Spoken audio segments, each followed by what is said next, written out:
अब यम का पास ही दंड देगा इसे।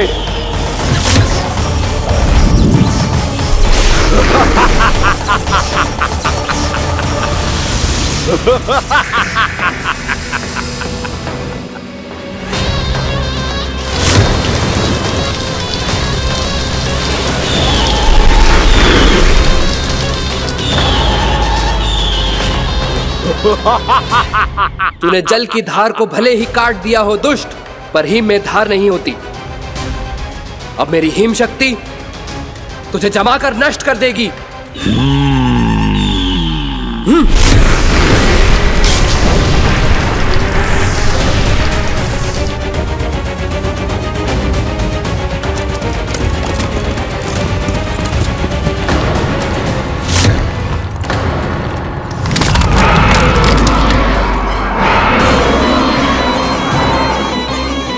चंद्र, वरुण, यम, अग्नि, इंद्र, तुम में से कोई भी इस योग्य नहीं है कि मुझे पराजित कर पाए और इस विष्णु अवतार की रक्षा कर पाए।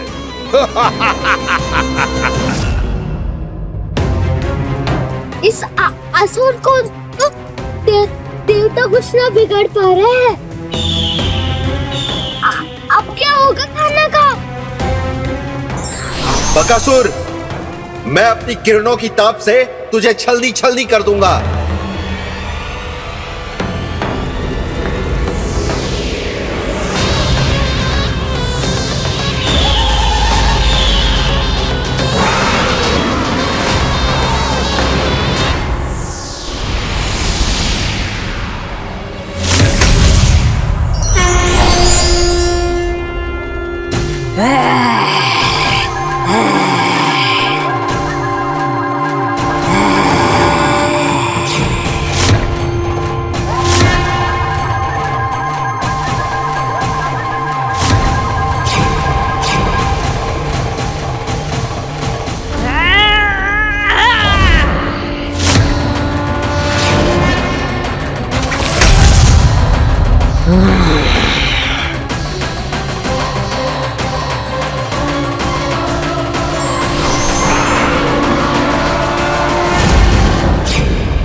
पुत्र कार्तिकेय, इस असुर के उदर को फाड़कर अपने पिता के सखा श्री कृष्ण को मुक्त कराओ पुत्र।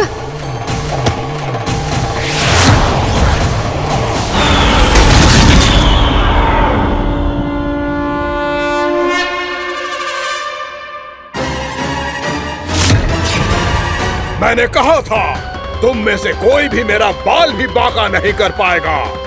तुम देवताओं का तो सामर्थ्य ही क्या, स्वयं देवों के देव महादेव भी मेरा कुछ नहीं बिगाड़ पाएंगे। कृष्ण को अपने उदर में ही पचा जाऊंगा मैं।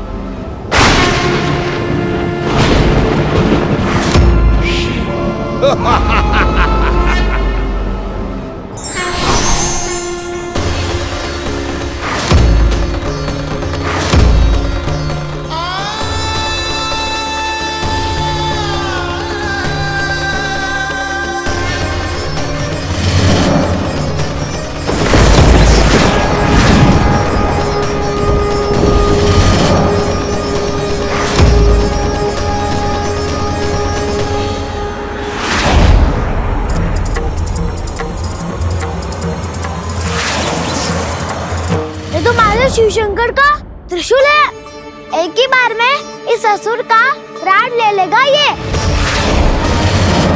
हाँ, महादेव का त्रिशूल।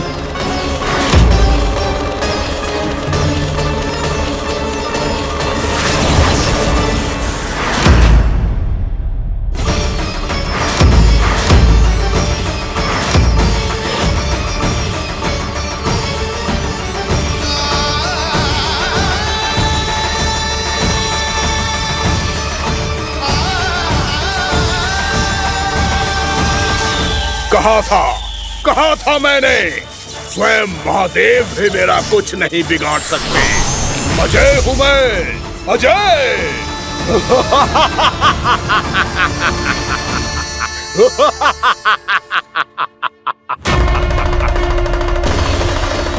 प्रभु, आपके त्रिशूल की महिमा तो अपरंपार है, तो फिर ये ठहर क्यों गया? आपने अपने त्रिशूल को वापस क्यों ले लिया महादेव? इस दुष्ट का संहार क्यों नहीं किया? क्योंकि इसकी मृत्यु मेरे हाथों नहीं, मेरे सखा नारायण के अवतार श्री कृष्ण के हाथों ही होगी, और यही विधि का विधान है। पर पिताजी, श्री कृष्ण तो इस असुर के उदर में फंसे हुए हैं, हम उन्हें मुक्त कैसे कराएंगे? ये उन्हें स्वयं ही मुक्त करेगा पुत्र। श्री कृष्ण अपने अपमान से क्रोधित नहीं होते, पर अपने भक्तों का अपमान वो क्षण भर भी सहन नहीं कर पाते। वकासुर यही भूल कर रहा है, हम सबका निरंतर अपमान करके वो उन्हें क्रोध दिला रहा है। वो ये नहीं जानता कि शीघ्र ही उन्हें अपने उदर में रख पाना उसके लिए असंभव हो जाएगा।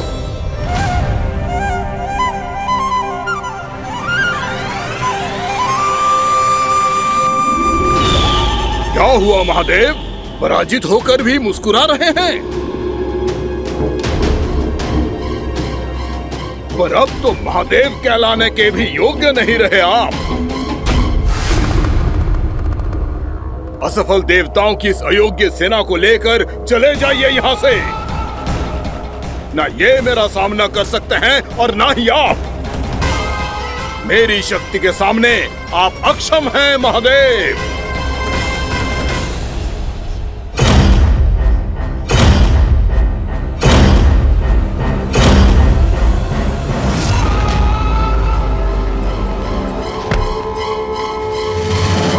सुधा, जिस दुष्ट ने मेरे लल्ला को निगलो है ना, भीतर से जलेगो, छटपटाएगो, पीड़ा से कराएगो।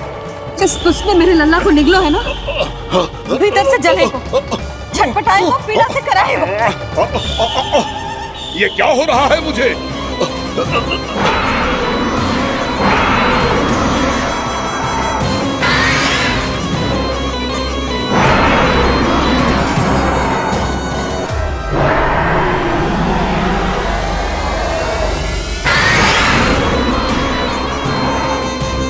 मुझे ऐसा क्यों लग रहा है जैसे भीतर से जल रहा हूं मैं? ये क्या हो रहा है मुझे?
हे प्रभु, मैंने ऐसे कौन से कुकर्म किए थे कि मुझे ऐसी मृत्यु प्राप्त हुई? और ऐसे कौन से सुकर्म किए थे? क्या आपके हाथों से मुझे मोक्ष प्राप्त हुआ है प्रभु? सीमित स्मरण करो, हे गिरीश की पुत्र वक्कासुर। स्मरण करो, कैसे अपने पिता की तरह अभिमान से भरे हुए थे तुम। स्मरण करो, कैसे हमें पराजित करने के लिए पूरी सृष्टि को संकट में डाल दिया था तुमने, और हमें विवश होकर पराजय स्वीकार करनी पड़ी थी। स्मरण करो, कैसे तुमने देवराज इंद्र का छत्र चुरा लिया था। पर यह सब भी पर्याप्त नहीं था बकासुर। तुम्हारे पापों का घड़ा तब भरा था जब तुमने देवी गंगा के जल में साधना करते हुए जजाली मुनि की तपस्या में व्यवधान डाला था।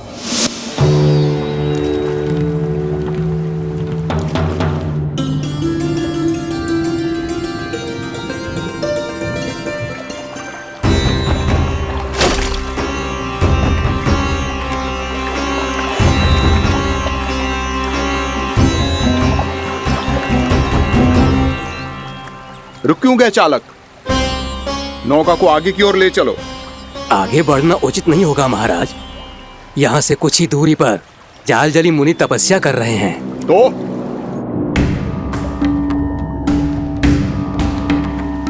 मेरे मत्स्य आखेट के क्षेत्र में इसने तपस्या करने की भूल की है। मेरे ही राज्य में मेरा कोई क्षेत्र मेरे लिए वर्जित हो, यह मुझे स्वीकार नहीं है। आपने पर्याप्त मत्स्य आखेट कर लिया है महाराज। यदि तुम इन मछलियों का आहार नहीं बनना चाहते हो, चुपचाप मेरी आज्ञा मानो।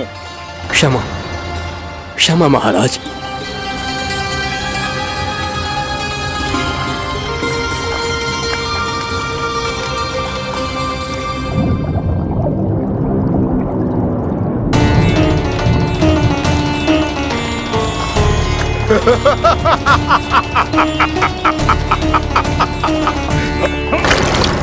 मुनिवर, रक्षा कीजिए, रक्षा कीजिए मुनिवर।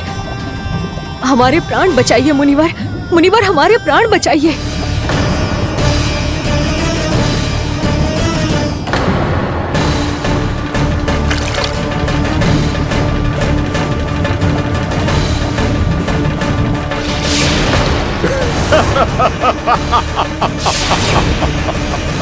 ठहर जाओ असुरराज। इन मछलियों को हानि ना पहुंचाओ। क्यों मुनि? अब मछलियां पकड़ने के लिए मुझे तुमसे आज्ञा लेनी पड़ेगी। तुमने तपस्या करने से पहले किससे आज्ञा ली थी? मां गंगा से। इस जल में रहने वाली सभी मछलियों से इस उपकार के बदले इन सभी मछलियों को रक्षा करने का वचन दिया था।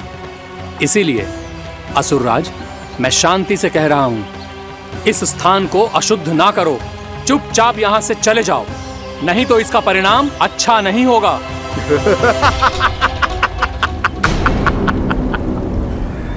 तुम जिन देवताओं की तपस्या कर रहे हो ना मुनि, उन्होंने भी मेरा कुछ नहीं बिगाड़ पाया था, और तुम मुझे धमकी देने का दुस्साहस कर रहे हो।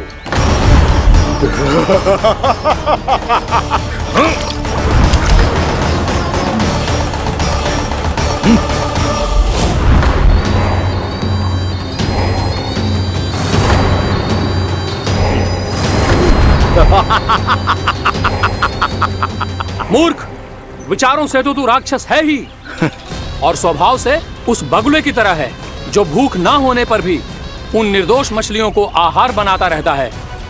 इसलिए अभी इसी क्षण से तू वकुला का जीवन जिएगा। ये मेरा श्राप है, ये मेरा श्राप है।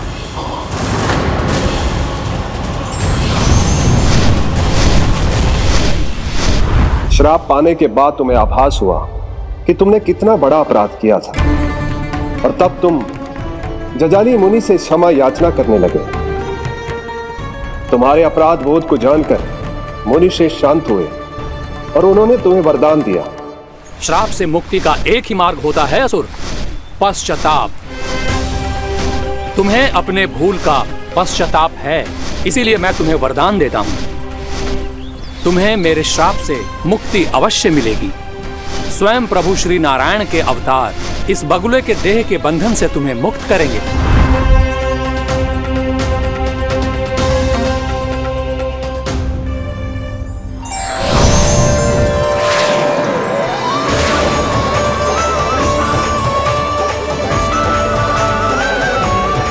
प्रणाम स्वीकार करें प्रभु।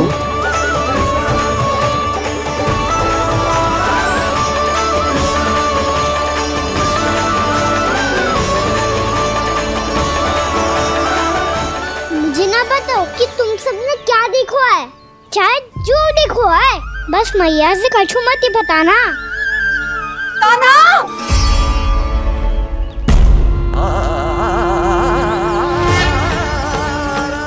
कान्हा! मेरा लल्ला!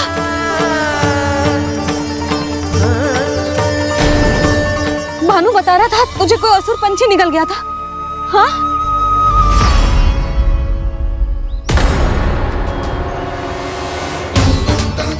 हे नारायण, ये क्या है?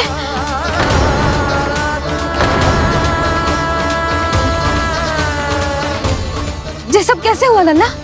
हाँ? कोई बताएगा मुझे ये क्या है?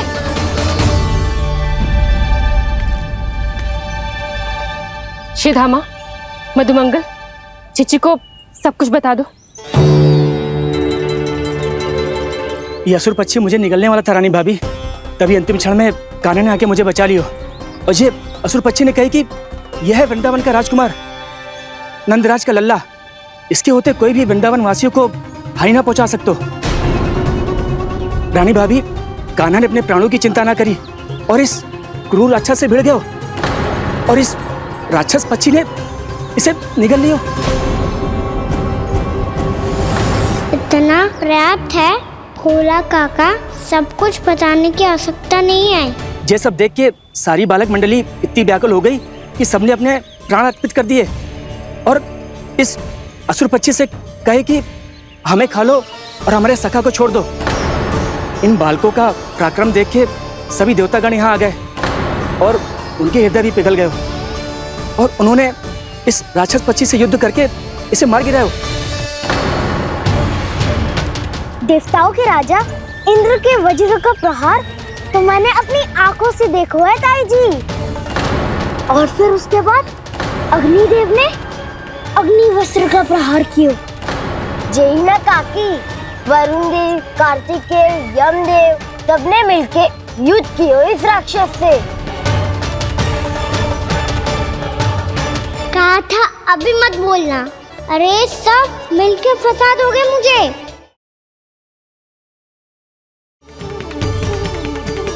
बाबा साईता,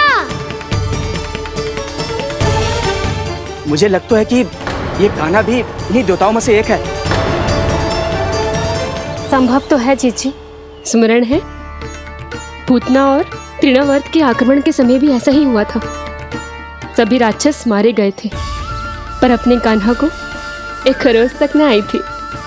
हाँ जीजी, मुझे लगता था कि श्री नारायण की विशेष कृपा है हमारे कान्हा पे, पर अब तो देख के लग रहा है कि हमारा कान्हा ही स्वयं श्री नारायण है। या फिर उनका अवतार है ये। अरे बस करो तुम सब, ऐसा कछु ना है। अरे जितनी बात सुनी है उससे तो यही लग रहा है कि कान्हा देवताओं और असुरों की युद्ध के बीच में फंस गया था। उसका इस सब से कोई लेना देना ना है। तो फिर इसके तन पे एक भी खरोच क्यों ना आया नंदराज? हाँ,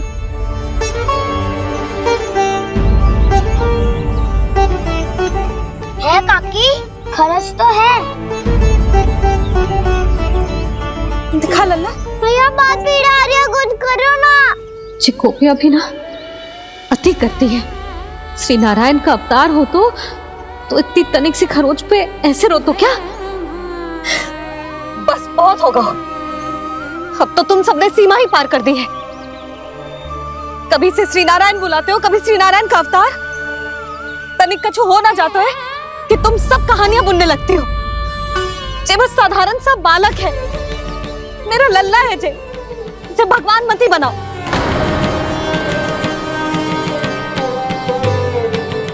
और तू क्या आवश्यकता थी तुझे यहाँ आने की? हाँ, वो भी मुझे बिना बताए मेरे से छल करके आए हो तू। अब तू घर चल, ऐसा दंड दूंगी ना कि मैया बहुत पीड़ा हो रही है। मैया बहुत पीड़ा हो रही है मैया। हाँ नन्ना, तू घर चल, मैं तुझे औषधि लगा दूंगी। हल्दी का लेप लगाऊंगी ना, लगा दूंगी। हल्दी का लेप लगाऊंगी ना, झट से ठीक हो जाएगा। चल चल।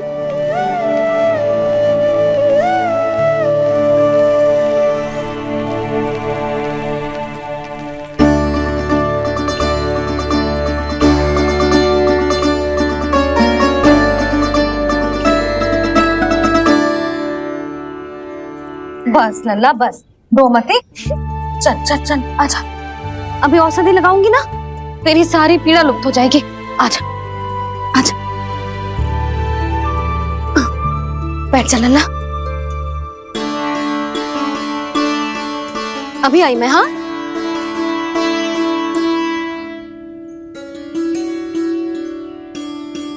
मैया। अरे तू अभी तक रो है? क्या कह रही थी सारी गोपियां? बता। के मेरा लल्ला श्री नारायण का अवतार है, दिव्य है, भगवान है। और जो भगवान इतनी छोटी सी चोट पे रोते हैं क्या? इतनी तो लगी भी ना है तुझे जितना तो तू आ ऊ कर रो है।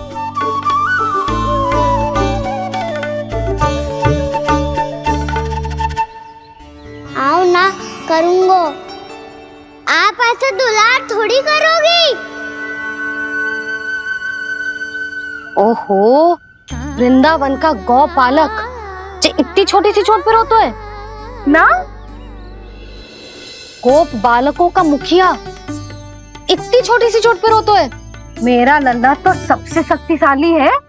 इतनी छोटी सी चोट तो क्या बड़े बड़े राक्षसों से भी ना घबराता है। हाँ, एक बार में सबको समाप्त कर देता है कि ना? हाँ मैया, यदि कोई राक्षस वृंदावन की ओर टेढ़ी दृष्टि करके आएगा तो सबसे पहले कान्हा को सुरक्षा में खड़ा पाएगा। फिर चाहे जो बाल बन के आए या बगुला बन के।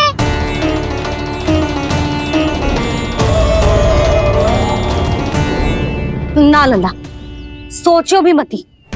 वृंदावन की सुरक्षा करना तेरा दायित्व ना है। तुझे और कोई संकट का सामना करने की आवश्यकता ना है। अभी तो मेरी पीड़िता का हरण कर रही थी, अचानक से क्या हो गया मैया को?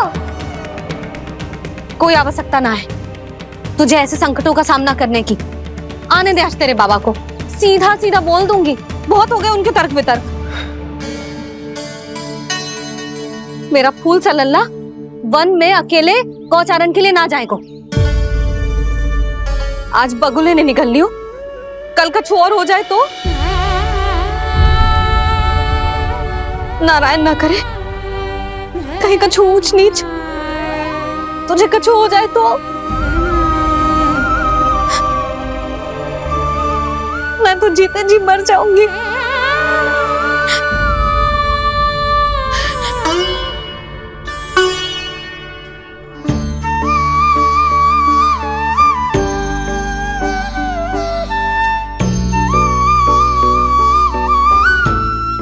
लल्ला की वीर मैया इतनी सी बात तो रोती है क्या करूं कान्हा?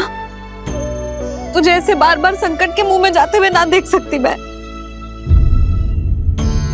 तो फिर मैया मैं वचन देता हूँ, आज के बाद मैं गौचारण के लिए तभी जाऊंगा जब आप आज्ञा दोगी। पक्का? छल ना करेगा ना मेरे साथ? मैंने कब छल करो मैया? अच्छा ठीक है, ना करूँ छल। यदि आपसे पूछे बिना बाहर निकलो तो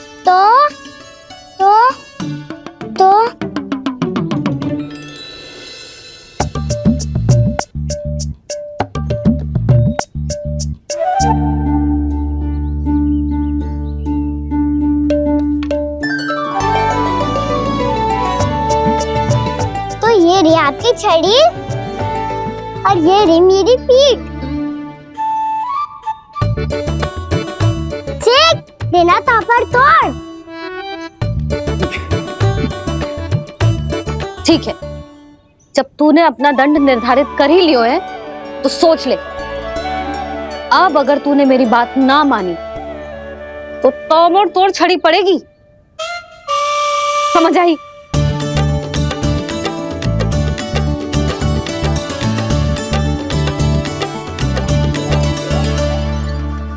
अच्छा ही है कि कान्हा कुछ दिन घर ही रहे।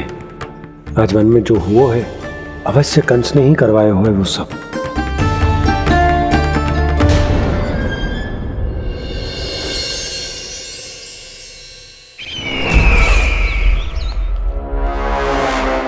आपका ये धनुष तो सबसे अधिक शक्तिशाली था महाराज, ये कैसे टूट गया? कहीं ये बकासुर की पराजय का संकेत तो?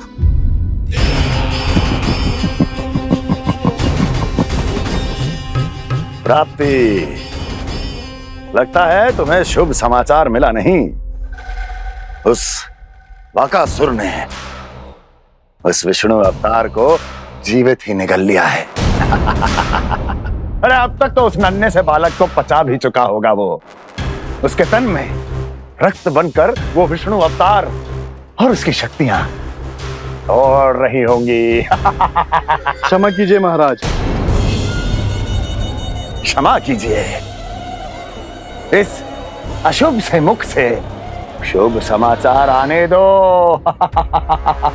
माथे के बल को ढीला करो, चेहरे पर मुस्कान लाओ और कहो, महाराज, वृंदावन में मातम फैल चुका है। मैं ऐसा ही करता महाराज, यदि सूचना सत्य होती तो।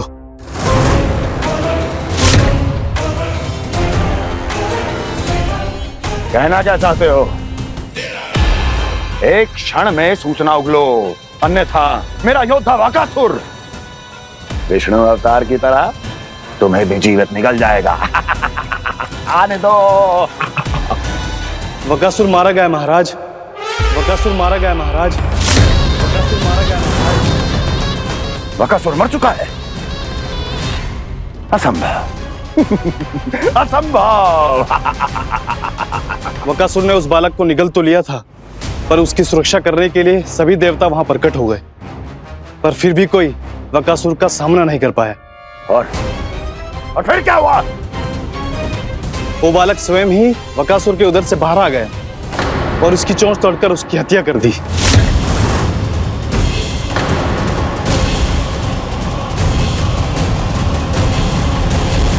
वन में बकासुर की चोंच टूट गई और यहाँ आपका ये धनुष।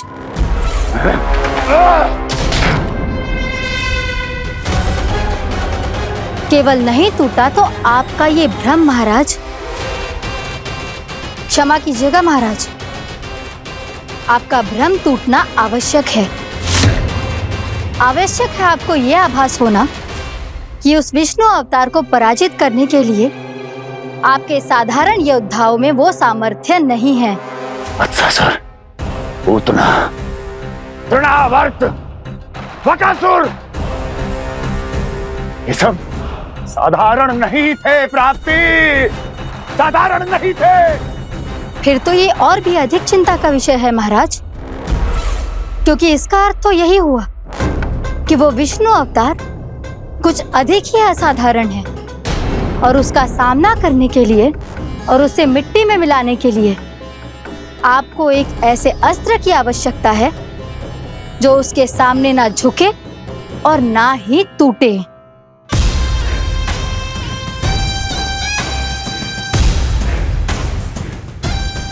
तो फिर मैं ऐसा ही अस्त्र ढूंढूंगा, चाहे आकाश पाताल एक क्यों ना करना पड़े मुझे, 10 दिशाएं 14 भुवन क्यों ना नापने पड़े मुझे। मैं उस अस्त्र को अवश्य ढूंढ निकालूंगा जो उस विष्णु अवतार के प्राणों की डोरी इस धनुष की तरह तोड़ सके।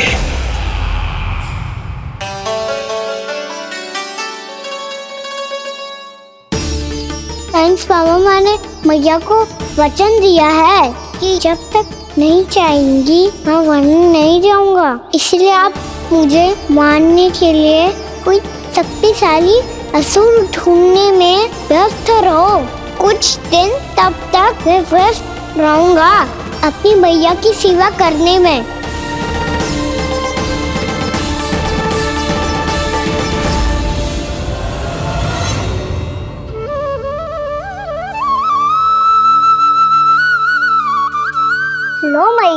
मुखी जी को चढ़ाने के लिए जल।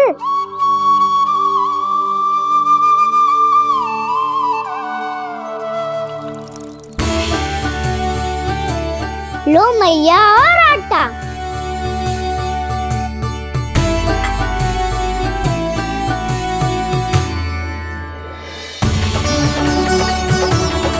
लो मैया बेलन।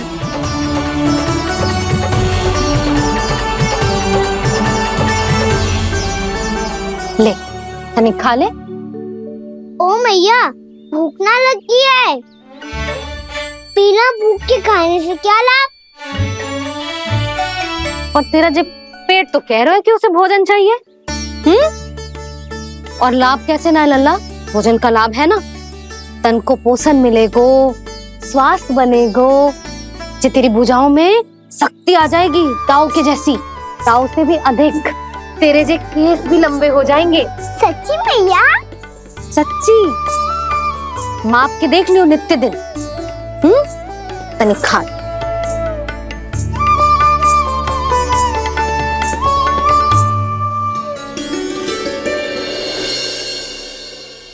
मान के मैया का कहना छक के भोजन खाते हैं,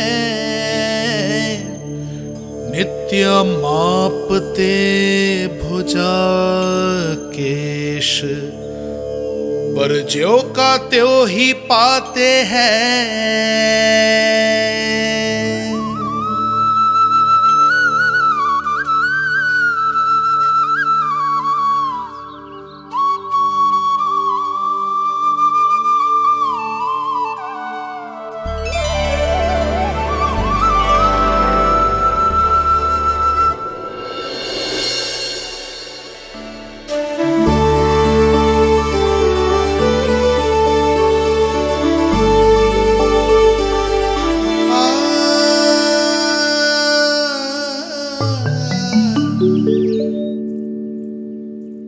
ले लल्ला फल खा ले। ना मुझे ना खाने फल वल। क्यों? लंबे केस और शक्तिशाली भुजाएं ना चाहिए? व्यर्थ है ये सब। पिछले 10 दिनों से देख रहा हूँ, ना केस लंबे हुए हैं, ना भुजाएं शक्तिशाली बनी है। 10 दिन में का चुनाव होने वाला। 10 सप्ताह ऐसे खाएगो ना, तब जाके कछु बदलाव दिखेगो। समझ आई? चल अब खा ले। वैसे भी मुझे बहुत सारी तैयारियां करनी है आज। इसीलिए मैया एकादशी के व्रत के लिए लल्ला। सुनो जी, सारी सामग्री आ गई? हाँ, तुमने जो कही थी सब ले आए हूँ।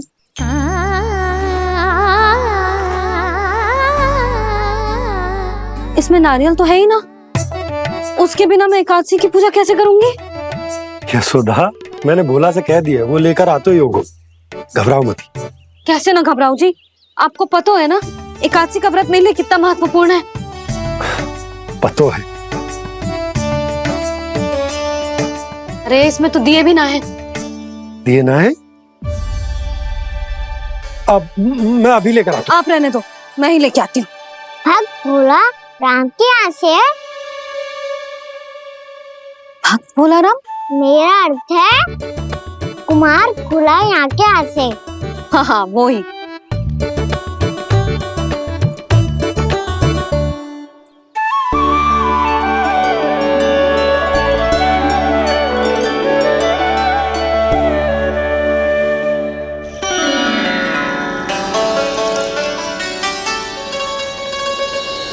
श्री हरि, श्री हरि, मेरे श्री हरि।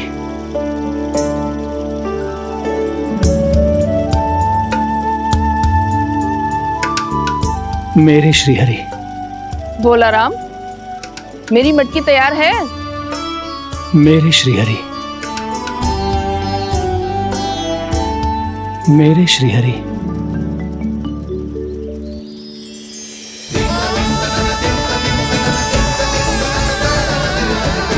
भोला राम,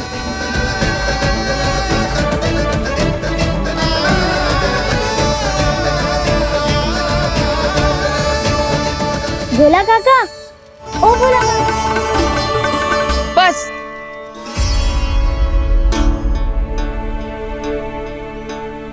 हम सब कब से खड़े हैं यहाँ, पर तुम्हें कुछ ध्यान ही रहा है।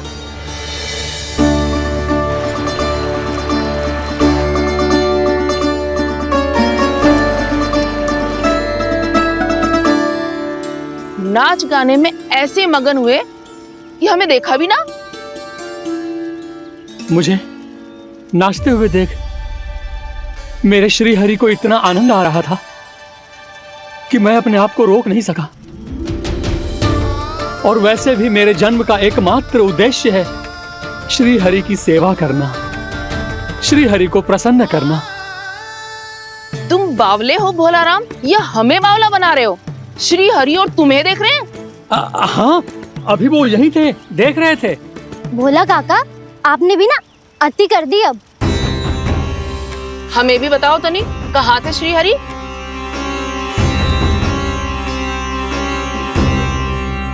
ना जाने अपना उपहास करवाने में क्या आनंद आता है इन्हें। देखो, अब तुम सच मानो या झूठ, लेकिन हमरे श्री हरि यहीं थे, इसी चाक पर अभी। हाँ, लो सुन लो इस मूर्ख की बात। श्री हरि को और कोई स्थान ना मिलो जो इसके मिट्टी के चाक पे आकर बैठेंगे। श्री हरि को और कोई स्थान ना मिलो जो इसके मिट्टी के चाक पे आकर बैठेंगे। श्री हरि को और कोई स्थान ना मिलो जो इसके मिट्टी के चाक पे आकर बैठेंगे। जैसी मैया भैंसुरी लल्ला, दोनों का कुछ पता ही ना चलतो, कब किस बात पर प्रसन्न हो जाए और किस बात पर रुष्ट। अरे मैं भला असत्य क्यों बोलूंगा? अभी यही थे श्री हरि। हाँ,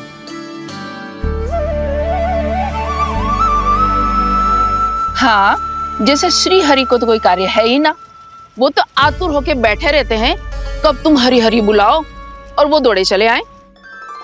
भगवान तो भक्तों के पास आने के लिए सदैव आतुर रहते हैं, बल्कि सत्य तो यह है कि भक्तों के मन में ही निवास।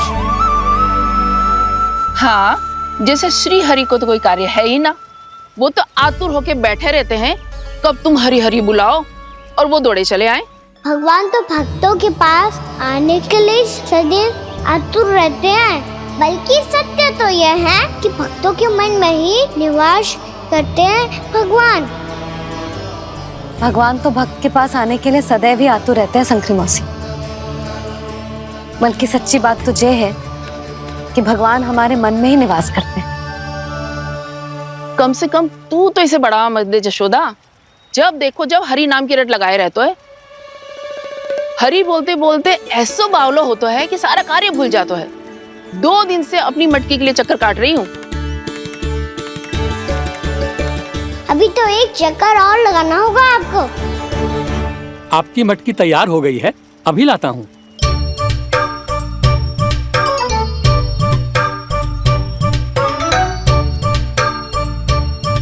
लो जी मटकी।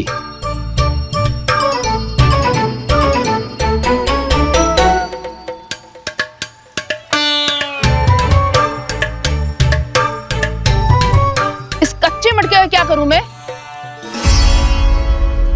हाँ? पर इसे तो मैंने भट्टी में पकाया था। अब तू ही देख ले कितना ध्यान रहता है इस कार्य पे। और कह तो है कि श्री हरि आते हैं इससे मिलने। हाँ आते हैं, और आगे भी आएंगे हमारे श्री हरि हमसे मिलने। और आके मोक्ष देंगे, है ना? मांगूंगा तो मोक्ष भी दे देंगे, मांगूंगा तो मोक्ष भी दे देंगे, मांगूंगा तो मोक्ष भी दे देंगे। अभी तो ये बता कि तू मुझे मेरी मटकी कब देगो?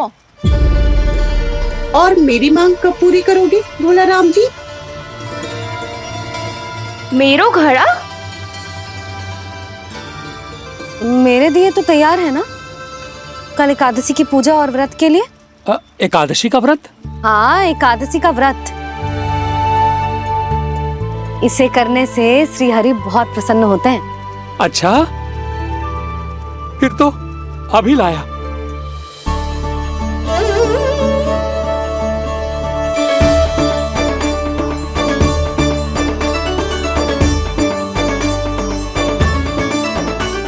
लो जी आपके दिए।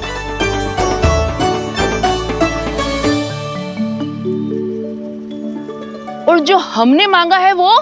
बाकी सब शेष द्वादशी के दिन मिलेगा, क्योंकि कल मैं भी एकादशी का व्रत रखूंगा। क्योंकि कल मैं भी एकादशी का व्रत रखूंगा। क्योंकि कल मैं भी एकादशी का व्रत रखूंगा।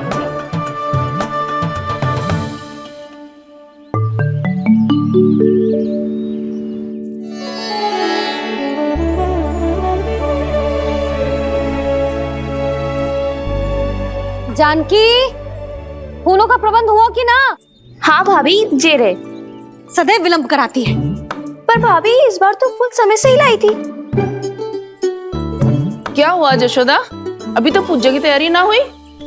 देखो ना मौसी, ये जानकी ना कुछ छूट ही जाता है इसके कारण। एकादशी की पूजा और व्रत आते ही जसोदा भाभी इतनी वग्र हो जाती है। ऐसो क्या होगा इस पूजा में?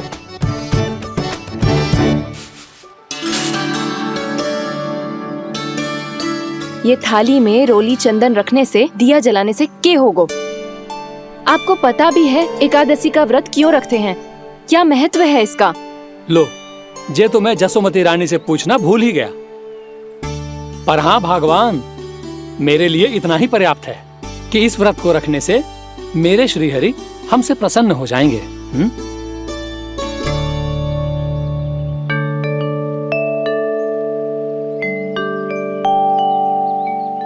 नारायण ही जाने ऐसे कैसे पूजा करते हैं जे श्री हरि की एक मूर्ति तक ना है इनके पास।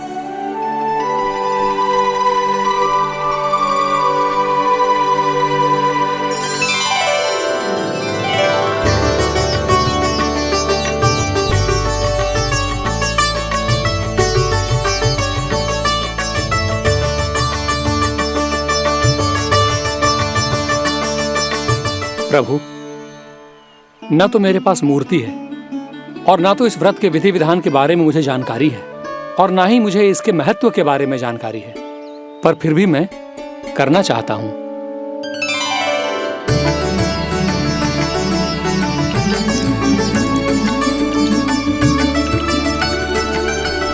इसीलिए मैं दृढ़ संकल्प लेता हूं, पूरी निष्ठा के साथ, श्रद्धा के साथ और पूरी आस्था के साथ मैं इस व्रत को संपन्न करूंगा।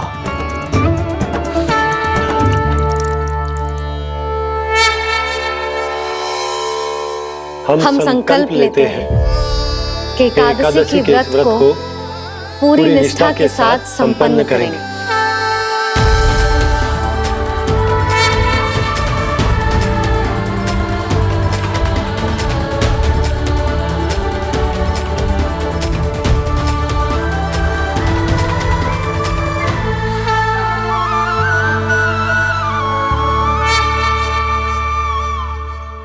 तुलसी जी के पत्ते तो हैं ही ना।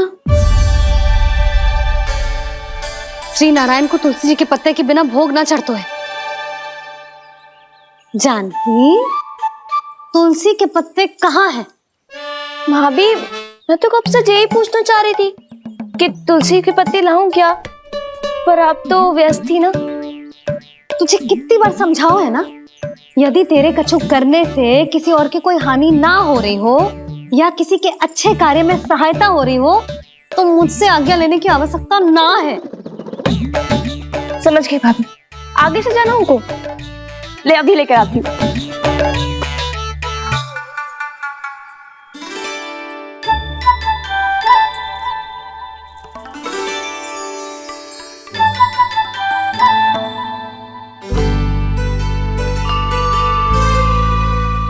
ताऊ, आपने पहले ये व्रत करो है? आपको इसका महत्व पता है? भाभी चलो।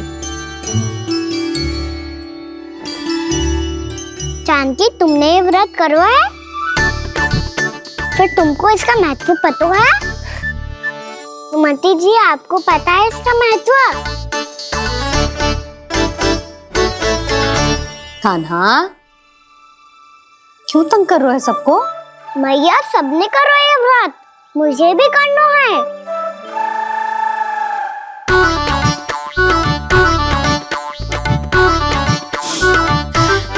ये व्रत केवल बड़ों के लिए होती है लल्ला। जब आप ये व्रत कर सकती हो, बाबा कर सकते हैं, ये सारी गोपियां कर सकते हैं, वो भी कर सकते हैं, तो मैं क्यों ना कर सकता? क्योंकि तू कल तक भूखा ना रह पाएगो लल्ला। जब भक्त रह सकते हैं, फिर मैं क्यों नहीं रह सकता? मेरा अर्थ है कि नारायण के भक्त मैया, मैया मान जाओ ना, मुझे करने दो ना ये व्रत। अपनी लल्ला पे आप विश्वास ना है आपको? विश्वास है। अच्छा ठीक है, तू भी कर ले।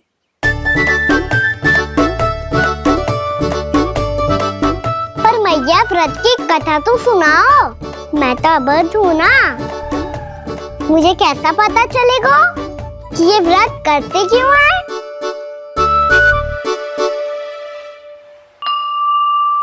प्रभु, मुझ अबोध को कैसे पता चलेगा कि इस व्रत का क्या विधि विधान होता है और क्यों रखा जाता है और इसका महत्व क्या होता है? मुझे तो आप ही बता सकते हैं प्रभु। जब व्रत कर रहे हैं तब उसका महत्व भी पता होना चाहिए ना। बताओ ना मैया, क्यों रखते एकादशी का व्रत? इसके लिए तो तुझे एकादशी की कथा सुननी होगी। सुनेगो ना?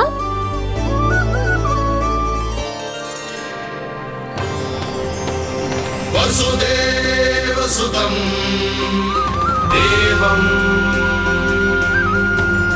कंस चाणूरमर्दनम् श्रीहरि, यशोदा परमानंदम् कृष्णं वन्दे जगद्गुरुम्। वाह प्रभु, अपने भक्तों को एकादशी व्रत का महत्व समझाने का अच्छा उपाय खोज निकाला है आपने।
अब सब जन एकादशी के व्रत की कथा ध्यान से सुनना, तभी जे व्रत पूरा माना जाएगा।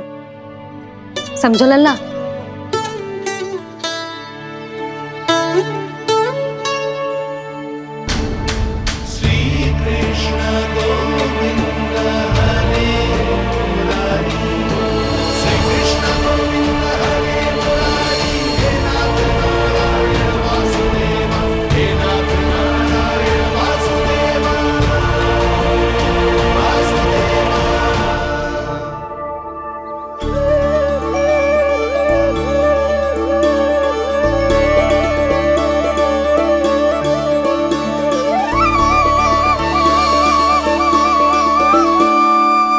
सतयुग में चंद्रावती नाम के नगर में मूरा नाम का एक असुर राज्य करता था। ओम ब्रह्मदेवाय नमः। ओम ब्रह्मदेवाय नमः। ओम ब्रह्मदेवाय नमः।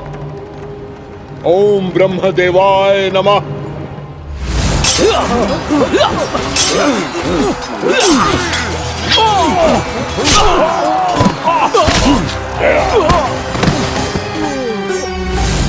ओम ब्रह्मदेवाय नमः।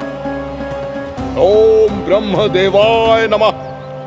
जब उसने देवताओं के हाथों असुरों की पराजय देखी तब वो वरदान पाने के उद्देश्य से ब्रह्मा जी की तपस्या करने चला गया।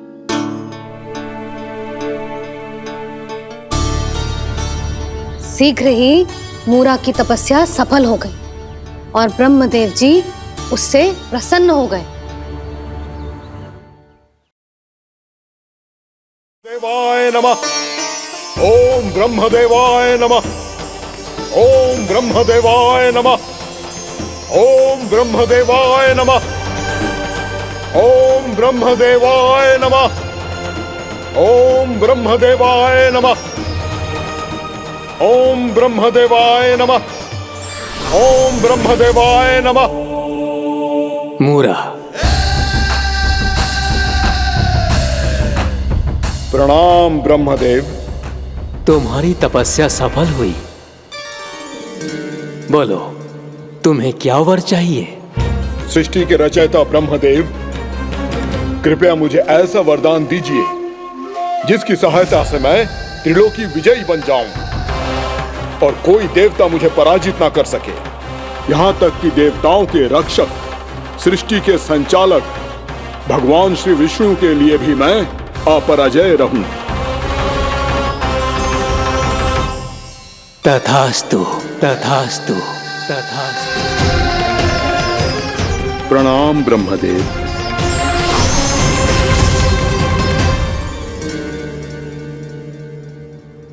ऐसा वरदान पाकर मूरा बहुत अभिमानी होगा। यक्षों, किन्नरों, यहाँ तक कि देवताओं को भी युद्ध के लिए ललकारने लगो, पर किसी ने भी उसकी ललकार को स्वीकार ना करो, क्योंकि सभी उसकी शक्ति से बहुत भयभीत थे और उसके सामने युद्ध किए बिना ही अपनी पराजय स्वीकार करने लगे और फिर दंभ में आके उसने स्वर्ग लोक पर भी आक्रमण कर दिया और देवराज इंद्र तक को चुनौती दे डाली।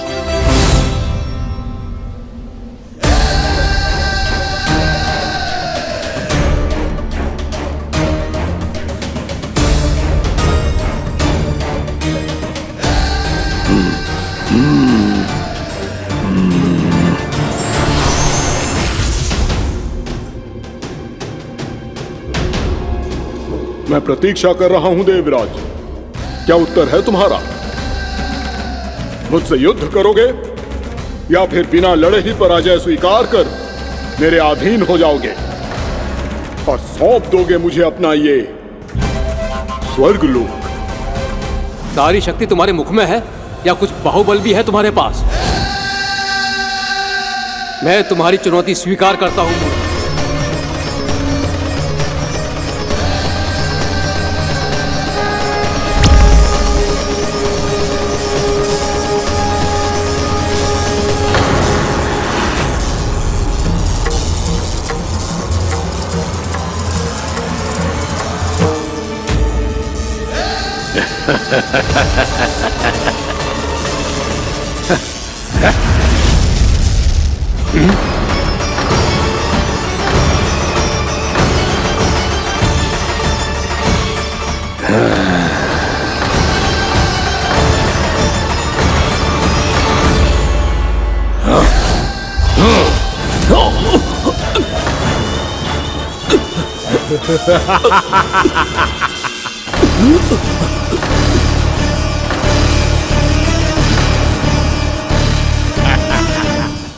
ठहरिए देवगण, असुर राज मूरा को ब्रह्मदेव का आशीर्वाद प्राप्त है।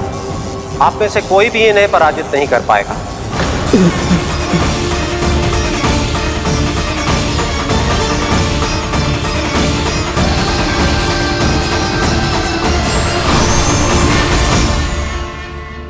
एक अवसर और देता हूं देवराज, युद्ध या अधीनता,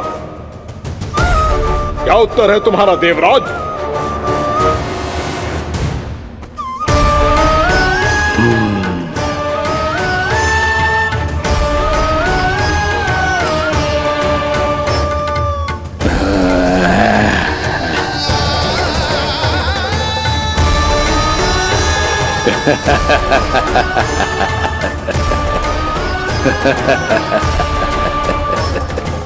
इंद्र और सभी देवताओं ने मूरा के आतंक में आके उससे भयभीत होके अपना सिंहासन छोड़ दियो।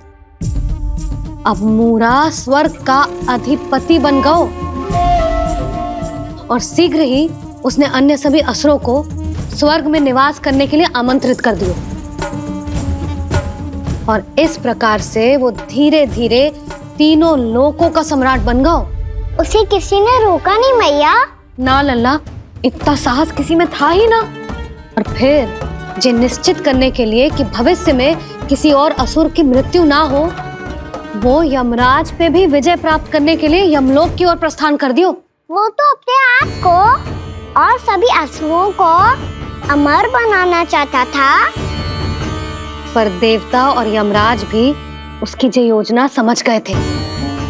इसीलिए उसके आने से पहले ही सारे देवताओं ने श्री नारायण से सहायता के लिए गुहार लगाई। अब केवल आप ही कुछ कर सकते हैं प्रभु। अभी तो मूरा केवल त्रिलोक का स्वामी है, और यदि उसने यमलोक भी जीत लिया तो वो जीवन को ही नियंत्रित नहीं करेगा प्रभु, वो मृत्यु का भी स्वामी हो जाएगा। ऐसे में पहले सृष्टि का संतुलन तो नष्ट होगा प्रभु, और फिर स्वयं सृष्टि ही नष्ट हो जाएगी। ऐसा नहीं होगा यमदेव, नियति ऐसा होने ही नहीं देगी। विधि रचेगी खेल और मैं बनूंगा माध्यम। असुर राज मूरा का सामना मैं करूंगा। बस आप मुझे चुनौती देने के लिए उसे तैयार कर लीजिए, चाहे उसके लिए आपको साम दाम दंड भेद कोई भी उपाय क्यों ना अपनाना पड़े।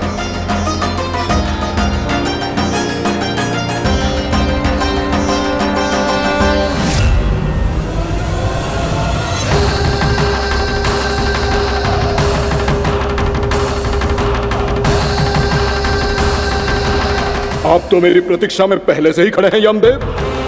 तब तो आपने मेरी चुनौती के बारे में भी सुना ही होगा। कहिए, क्या उत्तर है आपका? मेरा स्वागत करके अपना राज्य त्यागेंगे या मेरा सामना करके अपने प्राण? असुर राज मूरा का सामना मैं करूंगा। बस आप मुझे चुनौती देने के लिए उसे तैयार कर लीजिए, चाहे उसके लिए आपको